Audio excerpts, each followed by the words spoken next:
Hello, happy Sunday. Here we are back in the Dishes with Del kitchen. And this week we are learning how to make babka. It's a enriched brioche dough with chocolate and cinnamon and hazelnuts, and it is just sensational. It is just absolutely delicious. You end up with this incredible looking dough, a wreath. I mean, you can make it in many different forms, but this is how we've done it this week. I mean, it's just beautiful, and it's just everything you want. The smell of this thing is insane. It just wafts through the house and makes everyone want to come to the kitchen and find out what's going on. So let's learn how to make it. So the first thing for this babka is obviously the ingredients. This all here is for the dough, and then a little bit later, once this has had a rise, we'll get all the stuff together for the filling. As always, head to my website. You can find the written recipe there, but we'll quickly run through the ingredients here so you can see what's going on. 225 grams of flour, 25 grams of sugar, 4 grams of yeast, 1 egg, 63 grams of butter, 125 mils of milk. It's an enriched dough, it's got egg and butter in it. It's going to be delicious. So as always with doughs, the longest thing is obviously the rise. So we'll just get this working. First thing we need to do is warm up the milk, and we're going to add the sugar and the yeast, and then we need to let it sit for about 10 minutes so that we have a nice foamy mixture. So we're just going to warm that milk first of all on the stove for a few minutes. Probably not even a few minutes, we want to just warm it up so that we can activate the sugar and the yeast together. With the milk, you basically want it to warm. You don't want it even to reach the point of simmering. So as you can see, there's a little bit of steam coming out of it. It's warm to the touch, and that's all we need to do. So we're just going to add the yeast and the sugar, and just give that a few minutes to start to activate.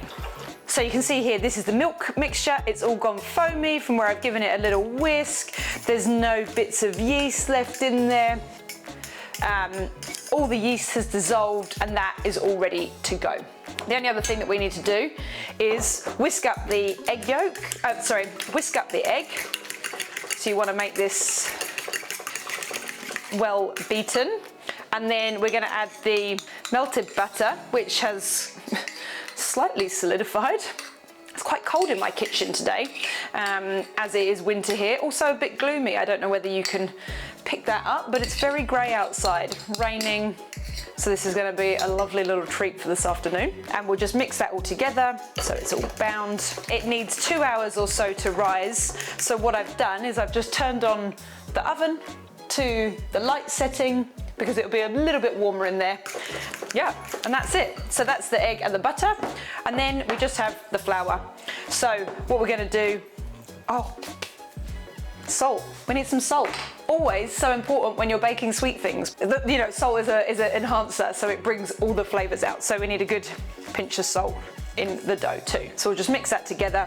We're gonna make a little well in the middle, and we'll add our milk. And what we'll do is we'll start to just bring that together with the well to start picking up the flour. We'll start to make a paste, and we'll add in the egg and the butter. As you can see here, the butter has solidified, but that's okay. It'll still all get worked in. And then we're just going to work it all together. So now that there's no liquid, I'm going to tip it out onto the bench, and then we're just going to knead this for about 10 minutes until it becomes nice and elastic, so that we get that lovely soft textured dough. You can of course do this in a mixer that has a dough hook. This is quite a wet dough. It will feel quite soft. You know, you might think it feels a little bit sticky, but that's okay. That's what we want. That's what this is all about. A lovely soft dough. What's really great about this recipe as well is you can easily double it. We're just going to make 1 cake tin's worth. As you can see, it's picked up all that flour pretty quickly. And now we work it. We want to get all that gluten in that flour, nicely stretched. You also want to make sure that when you add your butter to your egg, that it is not hot. So if you have melted it in the microwave, that it has cooled down. Mine maybe cooled down a little bit too much, but again, we're going to give it a really good knead. That butter is going to disperse very evenly anyway.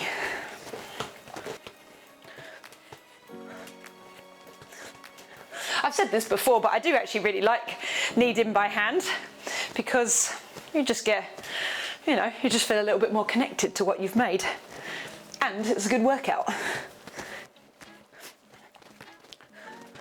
If you were kneading your dough now and it really was sticking to this side, then maybe you would need to add a tiny bit more flour, but it should just come away from the table super easily. If I was making a slightly bigger version of this, maybe 2 portions worth, then I probably would do it in the mixer, just because that's quite a lot of dough to have to work on. But as this is only 1 portion's worth, it's easy to do by hand.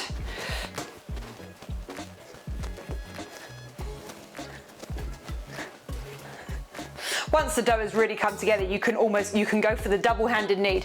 And what you want to do is just spread the dough out, draw it back, spread the dough out, draw it back. And this way, it speeds up a little.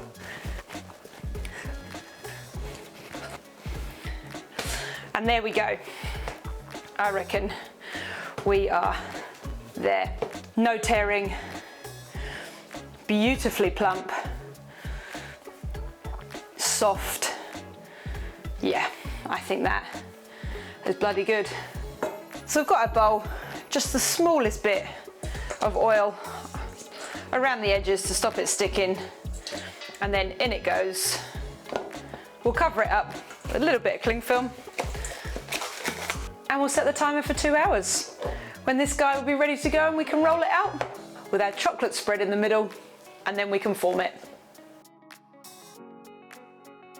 Okay, the dough is nearly ready. We've got about another 10 minutes or so before it is ready and hopefully doubled in size. So we can make this now, set it to one side because we need it to cool.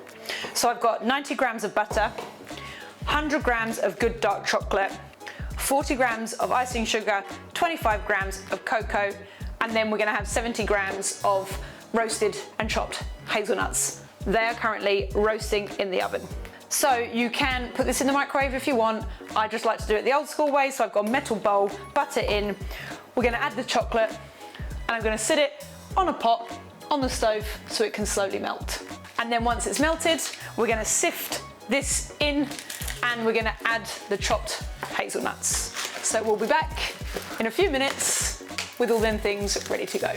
Here are the hazelnuts. So as you can see, they've all got their skin on, but this is a really great way to deal with them. So you roast them with their skin on, and you put them on a tea towel like this. And this is also great because, like, when you roast your own nuts, you're bringing out the oils and stuff yourself at home. It's not already happened. Again, if you didn't want to use hazelnuts, you could kind of use whatever nuts, pecans, and I mean, yeah, walnuts or peanuts, I mean anything. Anyway, these are all in here, and then what we do is we wrap them up, and you hold them and you ruffle them. You ruffle them all up in that tea towel, and then we'll have a quick look. And as you can see here, nearly all of the skin has come off. So we'll just ruffle them for a little bit longer, but there we have some lovely roasted hazelnuts without their skin. And there you go. Them little ones, they're bits that still have the skin on, you can always just do it by hand. Just rub a little bit hard, and that skin will come off. So we'll take them out and we'll give them a little chop up, and then we can add them into the chocolate mix. And there you go, that's all the leftover skin in the tea towel. Then you can just throw that in the bin or in your compost or out to the birds, whatever. So that's our chocolate. All the chocolate and the butter has melted. We're going to sift in the cocoa and the icing sugar so that there's no lumps. Just push through them last few lumps. This is optional, but I just really like it. It just really makes it feel really super warm and lovely. I'm gonna add half a teaspoon of cinnamon. And then I've got the nuts here, which I've just crushed in the pestle and mortar. This is to the consistency that you like. I like to have a bit of chunk and some finer bits, and then that just gets mixed together, and we just need to let that cool down while we roll out our dough. Oh my God, how yum does this look? Oh my God, and then we're just gonna paste it all over, and it's gonna be insane. So we'll just leave that so it's nice and cool before we add it to our dough. So the dough has doubled in size. It feels amazing. So soft, so supple. And what we are gonna do is just roll it out. So we need to make it into a rectangle, ideally as wide as the tray that it's going in. So we will roll.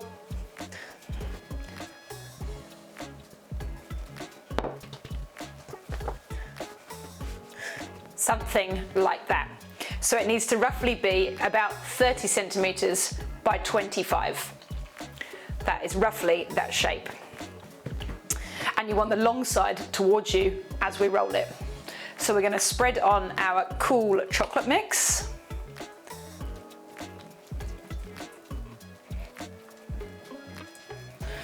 All the way to the edges, but with a small gap on either side. This also tastes absolutely amazing. That cinnamon is already doing its thing. And then we're going to roll it up. And this is why it's important to have the end seam with nothing in it. And then I'm just going to put this on a tray, and we're going to sit it in the fridge, and we can cut it down the middle and plait it and put it into the tray.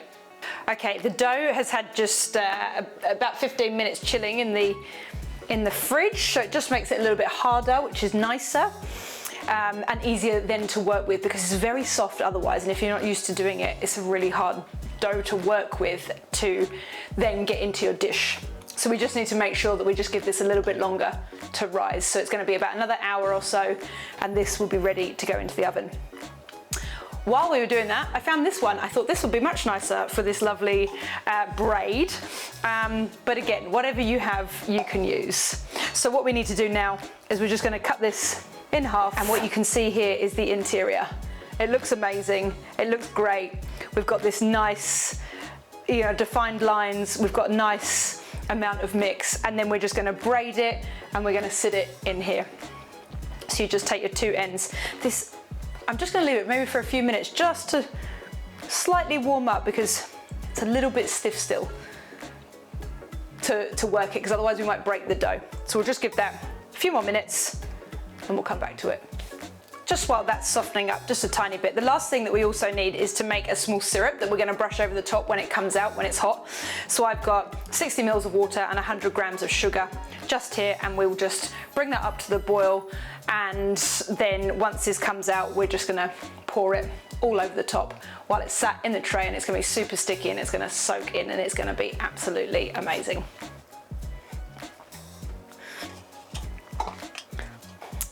And there it is, folded it in, and we've popped it in the tray, and now we're just going to cover this up, and then we're just going to let it rise again for another hour and 15, depending on how warm or how cold your house is. I had said to put this in the fridge.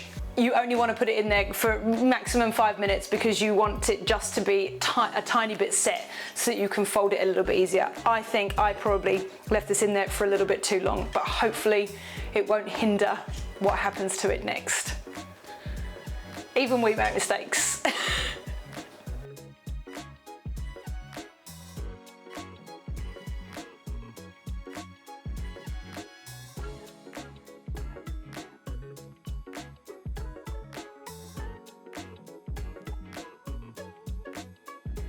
So we'll just take this guy out. Oh my God.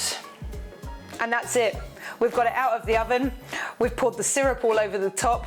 It's had 10 minutes resting in that syrup. And there it is. As you can see here, you've got the most amazing, beautiful layers from that dough, and the chocolate, how it's split. And it's just, I mean, it just looks so pretty. And the smell of this thing is insane. It just is gorgeous. You know, this is only little. If I'd done it in the loaf tin, it would have been a bit more of a loaf shape, obviously, and a little bit tighter.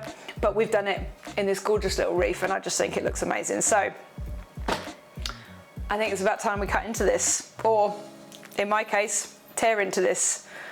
I'm just going for it. Oh my God. Oh. Oh. That dough. Oh, it's just amazing.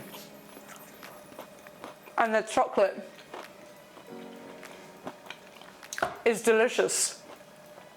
You've got the crisp on the top and the soft in the middle, and just tons of that hazelnut. I mean, oops, I don't really know what else to say. It is just yum. And that's it. I suggest for any of you out there, give this a go, because it is just delicious. I'm going to put the kettle on and have another little slice of this. So I will see you all next week. And thank you for joining us at Dishes with Del. See ya.